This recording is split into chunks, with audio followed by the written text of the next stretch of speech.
Today, Exodus chapter number 13 from verse 2. Let's read it together. Consecrate to me every firstborn male, the first offspring of every womb among the Israelites belongs to me, whether man or animal. Amen. 거룩하게 하라는 이 명령 중에서 이 처음 태어난 그 남자 사람을 거룩하게 하라고 명령이 되어 있습니다. 거룩하게 할 뿐만 아니라 나에게 구분을 하라고 이렇게 되어 있습니다. 그 처음 태어난 첫째는 짐승, 동물이라도 하나님께 속하였다고 이렇게 말씀하고 계시는 분이십니다. 거룩하게 할 뿐만 아니라 구분하라고 되어 있습니다. 너희는 내가 거룩하니 너희는 거룩하라. 이 말씀은 온 백성 이스라엘 백성에게 주신 말씀이고, 이 성별된 이 매일 성별된 남자 사람이나 가축이나 해서 이렇게 거룩하며, 또한 두 번째 나에게 구분되어야 된다. 이런 특별하신 명령입니다. 그런데요, 창세기 6장에서는 하나님의 아들들이라고 되어 있습니다.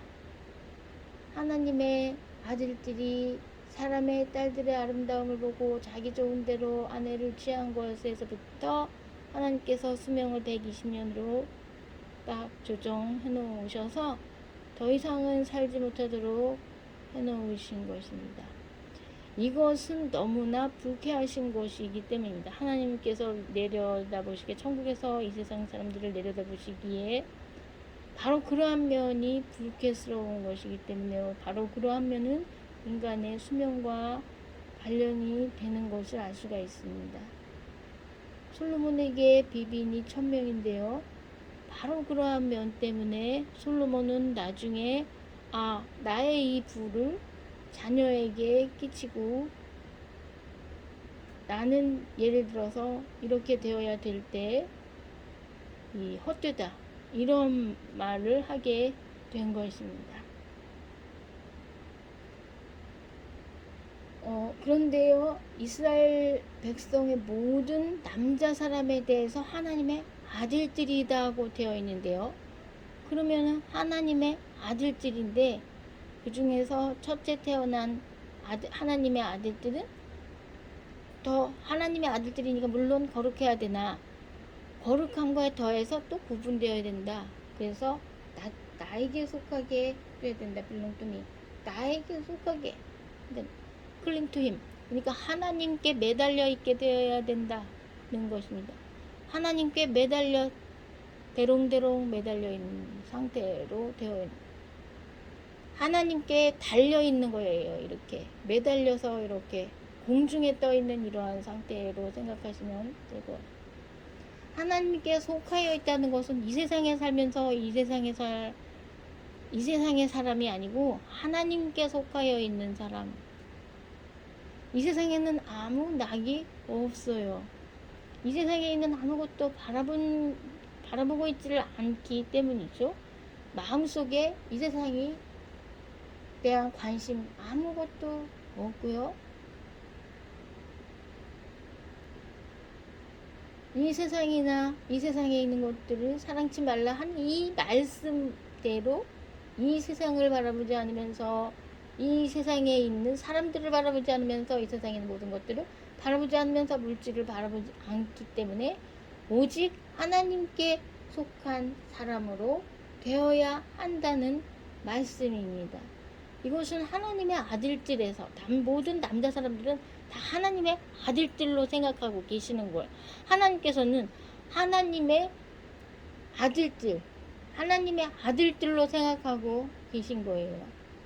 모든 남자 사람들. 근데 우리는 사람의 아들들이구나 이렇게 생각하고 있죠. 우리는 사람이다 이렇게 생각하고 우리의 아이덴티티를 우리가 정하고 있어요.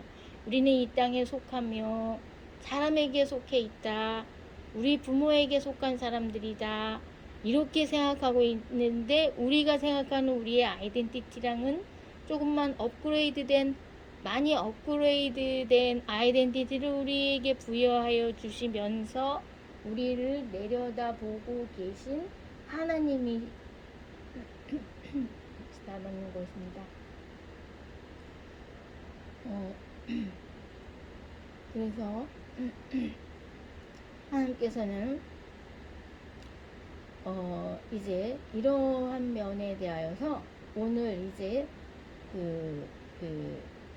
너희를 이제 거룩하게 하고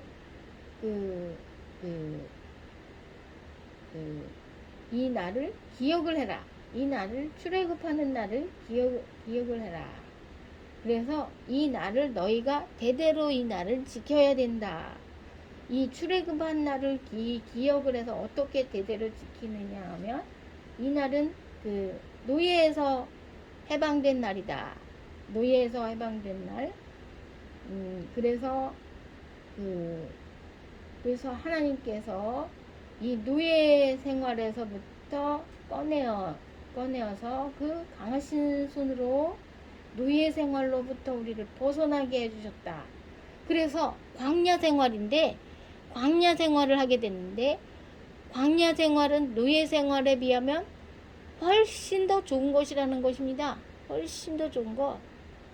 노예 생활에서 맛있는 걸 많이 먹고 막 그렇게 많이 먹고 이렇게 있는 것보다 광야 생활에서 먹을 것도 없고 계속 걸어다니고 고생하고 물도 겨우 마시고 만나를 겨우 먹고 맛있는 걸 먹지 않고 이것이 더 좋은 생활이라고 해서 하나님께서는 이스라엘 백성들이 불평할 때 너무 어이가 없다. 쟤네는 너무 어이가 없다. 이렇게 생각하셨어요. 쟤네는 여기 광야 생활이 훨씬 더 좋은 건데 왜 불평이 웬 말이냐?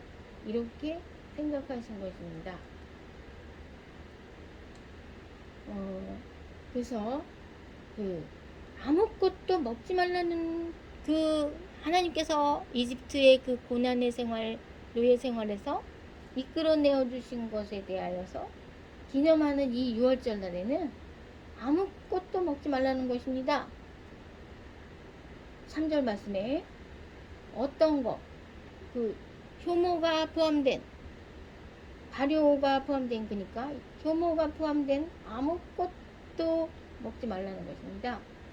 그리고 그 다음에 7일 동안 효모 없는 빵을 먹으라고, 무교병을 먹으라고 7일 동안 무교병을 먹고 또 7일째 되는 날에 또 성회로 지키라고 이렇게 말씀을 하셨는 건데요. 너희 집 근처에 효모 자체를 두지 말으라고. 그래서 이렇게 해서 아주 효모 자체를 두지 마. 이 효모가 뭡니까? 그러니까 효모가 이게 뭐냐면요. 그러니까 이게 뭐냐면요. 부풀리는 거, 과장된 거, 이것은 바로 곧 거짓된 거, 달콤하게 하는 거, 이렇게 약간 달콤하게 하고 과장된 거 요거 하나님 앞에 우리는 기도할 때도 마음을 드릴 때도 과장된 마음을 드리는 적이 있고 기도할 때도 과장되게 기도하고 과장되다 보니까 또 거짓된 기도가 되기도 하는 것입니다. 이런 면에 대해서 완전 질색을 하셔가지고요. 정직한 영을 사랑하시는 하나님께서 이런 것을 다 제하라고. 그래서 어떤 곳에서든 너의 바운데리 근처에 어떤 이스트도 다 제해라. 그런데 또 구분하라고 하신 그 말씀 중에서 모든 그런 동물들 중에서 모든 사람 중에서 첫 번째는 이 거룩하면서 또한 구분을 하라 그러는데 덩키는 조차를 못하는 대상에 들어가는 것을 볼 수가 있습니다. 구분 대상이 안 돼요. 걔는 그냥 첫 번째 덩키는 그냥 딱 걔는 눕혀야 된다. 이렇게 됐어요. 그래서 개를 만약 안 눕히기 위한 방법은 무엇이 있나 하면은 양으로, 어린 양으로 대속하라고 그렇게 되어 있습니다. 그래서 당나귀에 대해서는, 왜냐면 자기 마음대로 막 뛰어다니는 당나귀에 대해서는 하나님께서 걔는 그냥 첫째고 뭐고 다 그냥 구해주지 않는 유로 돼가지고요. 그냥 걔네는 그냥 첫째도 안 구해준다.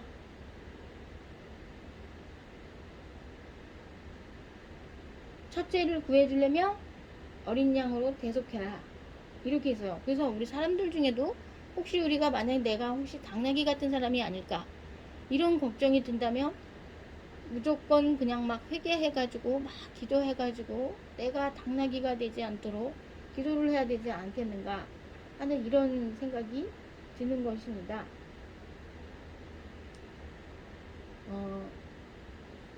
그 다음에 그 17절 말씀에서요. 17절 말씀에서 하나님께서 그 이제 바로가 백성을 보낸 후에 블레셋 사람의 그 땅은 가까울지라도 하나님이 그들을 그 길로 인도하지 않으셨다고 했어요. 그러니까 우리는 광야에서 뭔가 우리는 가진 것이 없어요. 가진 것이 없고 이렇게 생활을 한다 할지라도 노예 생활보다는 낫잖아. 이렇게 위로를 받고 또 그 다음에 전쟁의 생활보다는 낫잖아. 이렇게 돼서요.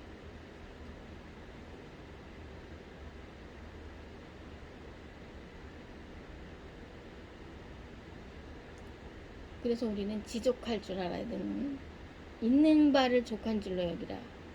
더 나은 것을, 더 나은 높은 마음을 품지 말고 있는 바를 족한 줄로 여기라고 해서 그 말씀 따라서 우리는 이제 그렇구나, 그렇게 해야 되는구나.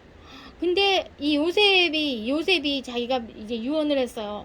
자기가 이제 이렇게 될 때는 이렇게 되라고 19절 말씀에 모세가 요셉의 그를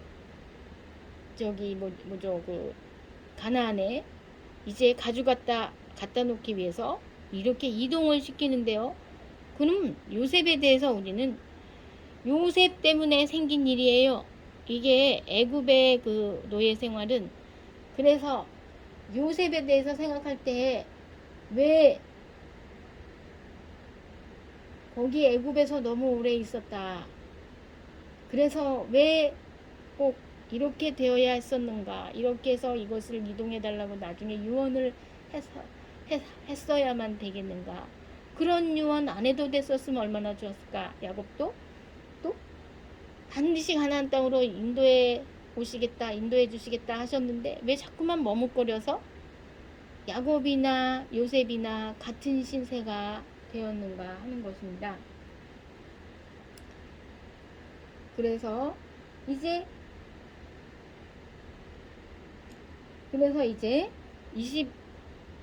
22절에 보면은요, 이제 하나님께서 낮에 구름 기둥으로 인도하셨다. 이것은 구름이라는 거는 걱정이 많은 거예요. 이스라엘 백성들을 낮에 인도하실 때는 낮에는 햇볕이 있을지라도 걱정 많은 것입니다. 왜? 그 사람들의 마음속에 햇볕만이 아니죠. 우리는 창세기 1장 3절에 빛이 있어야 되는데 마음속에 빛이 없을까봐 걱정이 많으면서 밤에는 불타오르지 못해서 불태워서 죽이지 못해서 참으시는 그러한 불꽃을 환하게 비춰 주셔야지만이 이스라엘 백성을 구하실 수 있는 위로의 심정, 하나님의 마음이라는 거는 우리들에 대하여 있는 하나님의 마음이라는 건 뭐냐?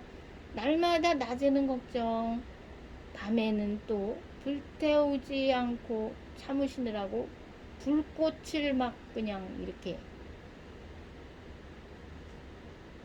환하게 밤에 비추어 주시는 것입니다. 밤에 불꽃을 비추어 주기 위한 불꽃이 아니라 불태워서 죽이지 않고 견디고 있는 그 마음 때문에, 하나님의 마음 때문이죠. 그러면은요, 우리가 바로 뭐와 같아서 당기와 같아가지고요, 그래가지고 우리를, 그러면 우리는 왜 제사를 드리라고 그럴까요? 번제를 왜 양을 잡아가지고 어린 양을 잡아서 왜 번제를 드려야 될까요? 왜냐면 바로 우리가 당교와 같기 때문에. 6월 전반 제사를 지내나요? 날마다 아침에 제사, 아침에 번제, 저녁에 번제. 날마다 하루에 2번 번제를 드려야 될 정도로 우리가 하나님 앞에 거룩하지 못하며 구분되지 못한 것을 알 수가 있습니다. 정말 하나님께서는 완벽주의자이기 때문에요. 어떻게든지 우리를 구분하시기를 원해요.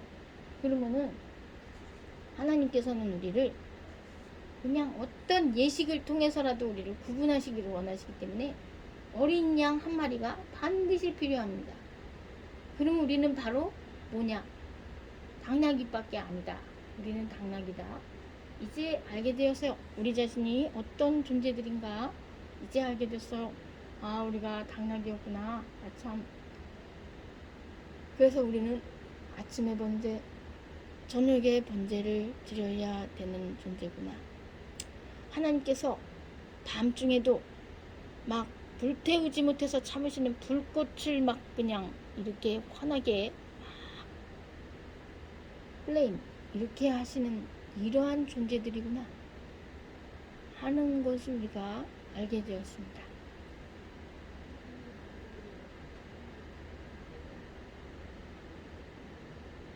그러므로 우리는 광야 생활, 이 전쟁보다 낫고 풍족한 어떤 노예 같은, 이 세상의 노예와 같은 생활보다는 낫다. 하나님께 클링 투 힘 되어 있는 생활이 낫다는 것,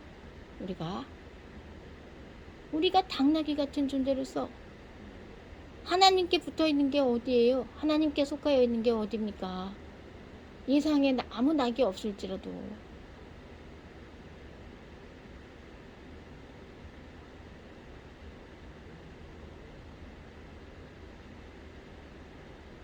그래서 하나님께서 우리를 보실 때에는 너희가 무슨 뭘 그렇게 먹고 싶다 그래? 그리고 무슨 불평이 그렇게 많아? 그렇게 생각하시는 거예요. 내가 너희를 애굽의 노예 생활에서 구해준 게 어딘데 그래? 너희는 존재성이 당나귀 존재성인데도 너희를 구해준 게 어딘데 그래? 그렇게 해서 우리는 참아야 하죠. 전쟁이 아닌 것에 감사하고 노예가 아닌 것에 감사하고 이 세상에 속해 있지 않은 것에 감사하고 하나님께 매달려 있는 것에 감사하고 하나님께 속하여 있는 것에 감사하고